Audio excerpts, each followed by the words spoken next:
Hey, what's up guys? Ian from Powerhouse Miniatures. This is Lord Commander Eidolon. I don't know how you pronounce that. Eidolon, whatever. Find a thing on Google Eidolon pronunciation. It means like a mythical creature, I think. If you ever played Final Fantasy IX, that was the name of their sort of summonable monster.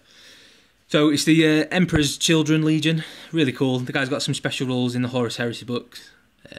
He's awesome. Apparently he's a bit of a knob in the actual books, but you know, the story books, not the rules books. But really cool model. Like, I've got a bit of a soft spot for the Emperor's Children, and I think if I hadn't started my own like Sons of Horus army, I would have gone Emperor's Children. In fact, I started painting up a few.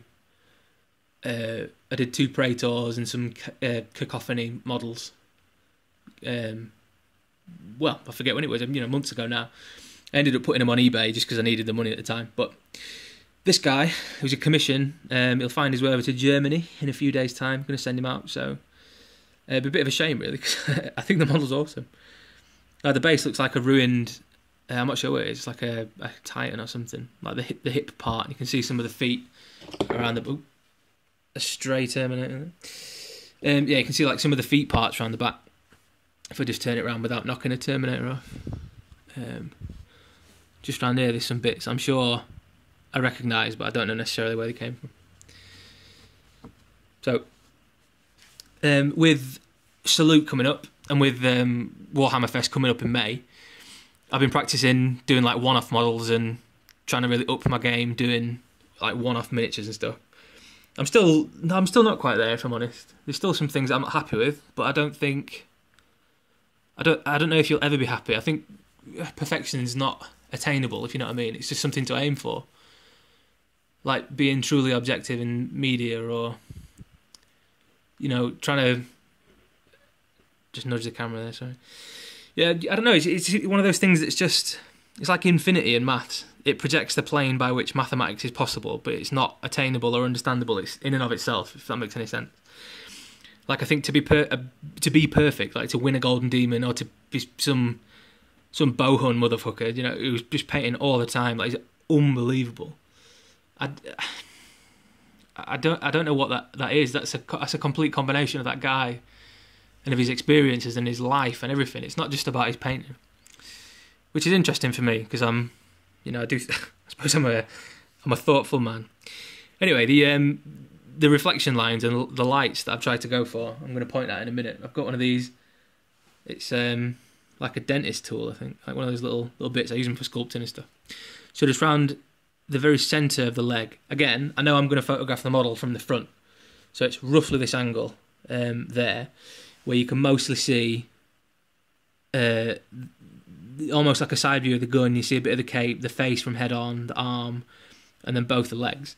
So knowing that I was going to photograph the model like that, I did the reflection lines in the very centre of the leg, the foot, the arm, the head, and everything like that. So that now when you look at it, I think the light and the way the light sits on the model, it sort of makes sense. Like, it all sort of lines up. So on the leg itself, it was this one very middle line, which runs right down the middle, and then on the foot as well. And this top one, where my CFL bulbs are sort of shining on, you can see just across the middle of the thigh exactly where the light would fall anyway. So if you've got a little torch or something, that's a bit of a trick. I've heard sort of like Darren Latham and that use them. You get a little torch, you get a little like light over the model and shine it directly above or from like a 45-degree angle or whatever you want to see where the light would naturally fall on the model. So the matte black primer from Army Painter, like the matte one, is really useful for that, because it reflects a different sort of light than the Games Workshop Chaos Black, and that seems to work really well. Even though I prefer Chaos Black, the primer, it works really well with the sort of matte effect, to use a little torch, or one of those little handheld torches you take to like festivals and shit, to shine it over the top of the model and then see from there. But then over time, obviously, I always set up the unpainted model in front of my camera lights, like now, on the back, and then I take a photo of it, and then I have the photo on my phone or on my laptop. When I'm working, then I know where I'm going to sort of roughly paint the model, and then a lot of it's intuitive and that anyway. So right across the centre, it was Emperor's Children purple, which I did a liberal base coat across the entire model with the airbrush again. And I left the guy standing on the moulding block that it comes with from Forge World to clip off later and then attach to the display base. And then I mixed Emperor's Children purple with, I think it's Warlord purple or Warlord pink, I forget, from Vallejo Gamer. It's like a rich pink colour, but super useful for loads of different things. And then did a zenithal highlight with that across the sort of, I picked out this front part and the foot, I sort of aimed the airbrush from like here, you know, coming in. And then it caught the top of the thigh, the very tip of the wrist, just there, the very edges of the jump pack and across the front of his right arm. So little things like that. And then again, I'll turn it around just for a second on the back. I left the cape undone as well. So like across the very middle of each section of his jump pack, and then across the centre of the main body of the jump pack as well. Then I left the cape undone, did it up white. I'll turn it back around now. There you go. Yeah, and then over that, I decided obviously where I'm going to put the light lines, and then very, very, very thin layers of Ushabti bone. In between glazes of Druki Violet or Druchi Violet. I don't know how to pronounce half of these things. It's very rare I ever say them out loud. It's kind of weird hearing my own voice say them when I've said them in my head so many times. But yeah, Druki Violet, whatever that is. And then another slightly thicker layer of Ushabti bone. I did that 2 or 3 times. And then like I did little white spots, like just there, for example. Did little white dots there and there.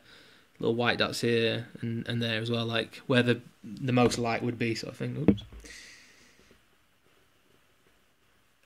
Yeah, just sort of like it becomes intuitive over time. So it's practice makes perfect, sort of thing. But I think that's really good. And that style I really like, especially on Space Marine armour. That like high contrast sort of style. And in I'm not sure you'll be able to see it properly on the video. I'll try and move the guy without knocking the camera again. So just on the inside of the leg, I've just done it, haven't I? Stay still. It won't. It's going to shake for a bit. I'm sorry. But just there, the shading that I used was Cantor blue. So instead of being like a black line, it's a Cantor blue line. And from a distance, obviously, it looks black, or it looks because it's dark. But within the colour sphere, or whatever, the colour circle, colour wheel, it looks really good and very pleasing visually to the eye to have a dark blue shade on the sort of pinky, purpley colour. So in the corners, like the shade in there was Cantor blue, and then just on the inside, just in the very darkest edges, just there and there, just on the very darkest on the inside of the leg, and then a bit round the back, it's quite prominent as well. I used a bright blue, like Vallejo Magic Blue. Oh, I've done it again, sorry. So just there, on the inside of the leg, it's actually quite a bright blue, and you can see a bit on the arm. It's really, you can see it just there. And then because when you look at the model, you can't necessarily tell. It doesn't look like you've used that colour, if you know what I mean. And like from a distance, like now, I personally can't see or tell that the shading is actually quite a light blue, but it is, and it's one of those things like it's the mind sort of knows, the brain sort of knows, but your conscious mind doesn't necessarily, but it does pick up.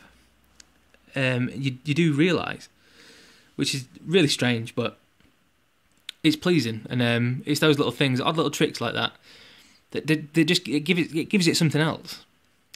And some of those things are difficult to actually put your fingers on, like, you know, to notice. So the base itself is I did a load of sponge damage. So some of that blue foam you get from like KR multi-cases just went wild with Ironbreaker, then Runefang Steel, and then P3 Platinum, just all over. And then Rust with Wild Rider Red, Mornfang Brown, and XV88. And then in some of the bits I did like a turquoise shade. That took literally 5 minutes. The base took 5 minutes. I'm not kidding. I feel bad admitting that almost, because it seems like I've rushed. And again, I don't rush. It just looks really good in a really short period of time. And I followed tried to copy a little bit